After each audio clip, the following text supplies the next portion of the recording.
Hi scholars, welcome back to another day of Read Aloud with me. So today for Read Aloud, we are going to be reading the story, The True Story of the Three Little Pigs. Possibly one of my favorite books that we will be reading. So, just like yesterday, I want you guys to take a guess. What kind of book is this? What kind of book is this? You can go ahead and shout out your answer. That's right, this is a fairy tale. Ooh, fairy tale chat, get ready, go. Fairy tales are stories that begin with once upon a time and have good and evil characters and have a happy ending. Awesome job, scholars. So, just like yesterday and last week, I want you guys to be thinking in your head, what are the characteristics of a fairy tale? What are the characteristics of a fairy tale? Go ahead and take a couple more seconds to think about it. All of the characteristics of a fairy tale. All right, and if you have your answer, you can go ahead and shout it out.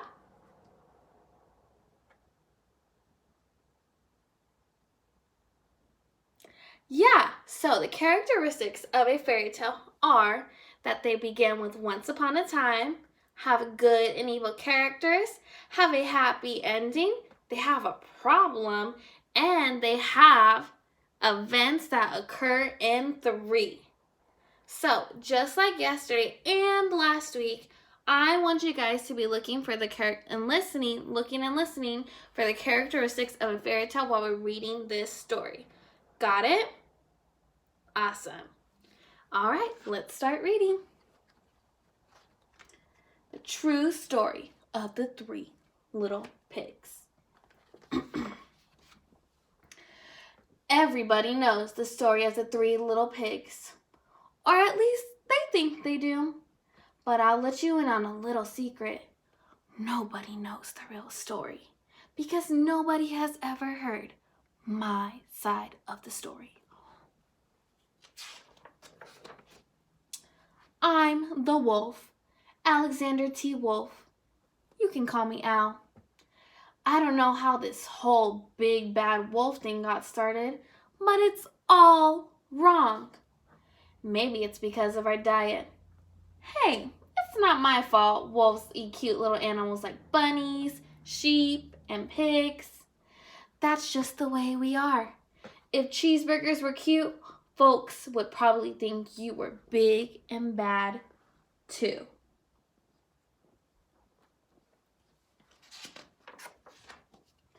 But like I was saying, the whole big bad wolf thing is all wrong. The real story is about a sneeze and a cup of sugar. This is the real story.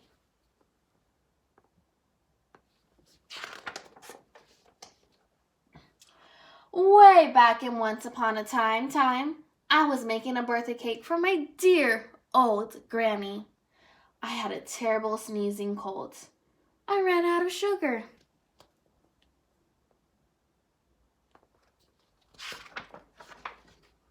So I walked down the street to ask my neighbor for a cup of sugar. Now this neighbor was a pig, and he wasn't too bright either. He built his whole house out of straw. Can you believe it?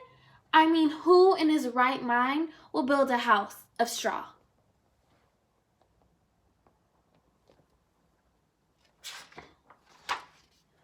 So of course, the minute I knocked on the door, it fell right in. I didn't just want to walk into someone else's house, so I called, little pig, are you in? No answer. I was just about to go home without the cup of sugar for my dear old granny's birthday cake. That's when my nose started to itch. I felt a sneeze coming on. Well, I huffed and I snuffed. And I sneezed a great sneeze. And you know what? That whole darn straw house fell down And right in the middle of the pile of straw was the first little pig, dead as a doornail. He had been home the whole time. Ooh, so scholars, we're going to pause right there, and I want you guys to start thinking.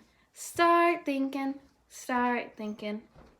What happened when Alexander T. Wolf sneezed? What happened when Alexander T. Wolf sneezed?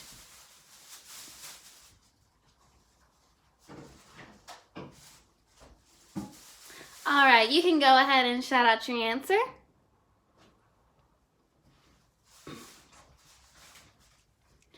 That's right. So when Alexander T. Wolf sneezed, he blew the house down.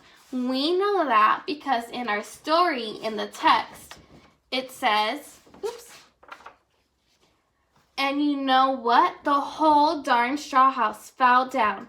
And right in the middle of the pile of straw was the first little pig, dead as a doornail.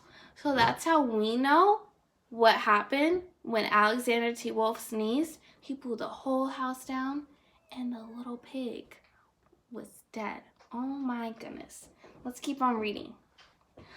It seems like a shame to leave a perfectly good ham dinner lying there in the straw, so I ate it up. Think of it as a big cheeseburger just lying there.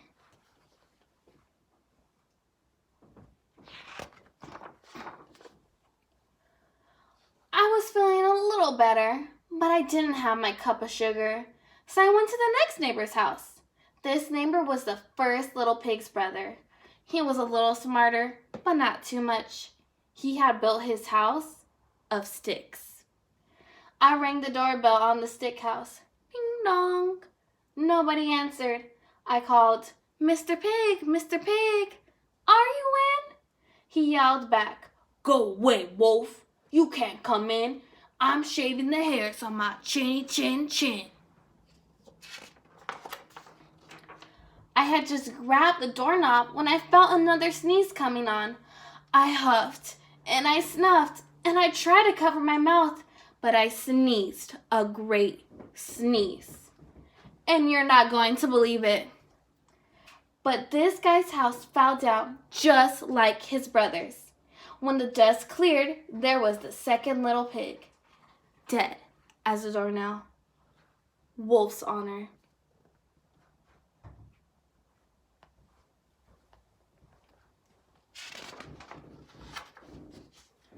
Now, you know food will spoil if you just leave it out in the open. So I did the only thing there was to do. I had dinner again. Think of it as a second helping.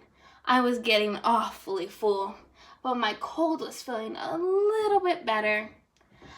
And I still didn't have that cup of sugar for my dear old granny's birthday cake. So I went to the next house.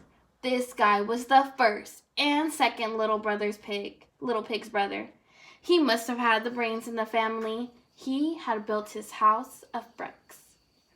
Ooh, scholars. So we're going to pause right there. I want you guys to start thinking again. Start thinking. So we know right now that Alexander T. Wolf is going to the third little pig's house. What does this tell us about our story? What does this tell us about our story? All right.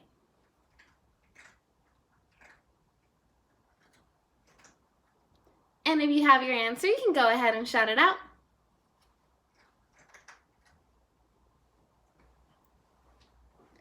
That's right. This tells us that our story is a fairy tale, and it's also letting us know that because we know that one of the characteristics of a fairy tale is that events occur in threes. That's right. They occur in threes. So this is him going to the third house.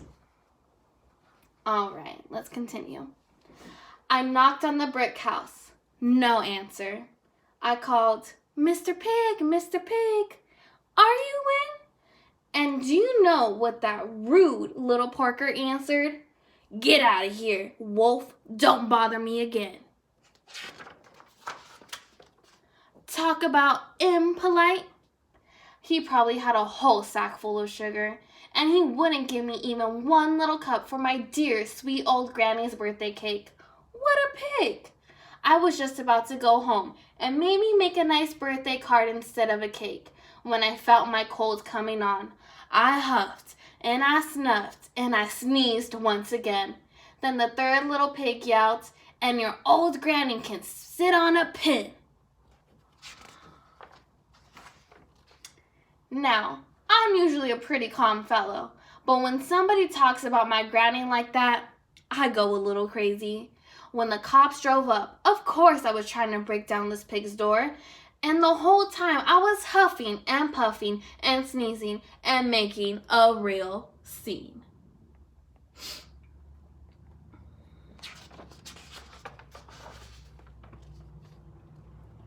The rest, as they say, is history. The news reporters found out about the 2 pigs I had for dinner.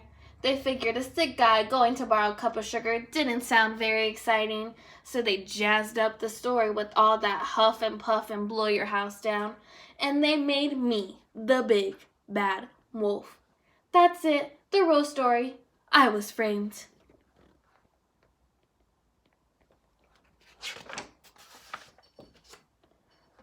But maybe you could loan me a cup of sugar. The end. All right, scholars, now that we just finished reading our story, before we finish today, I want you guys to answer this question. Okay? So you can either write it down on a piece of paper or you can tell somebody. I want you to answer the question, what is the problem in the story and how does Alexander T. Wolf try to solve it?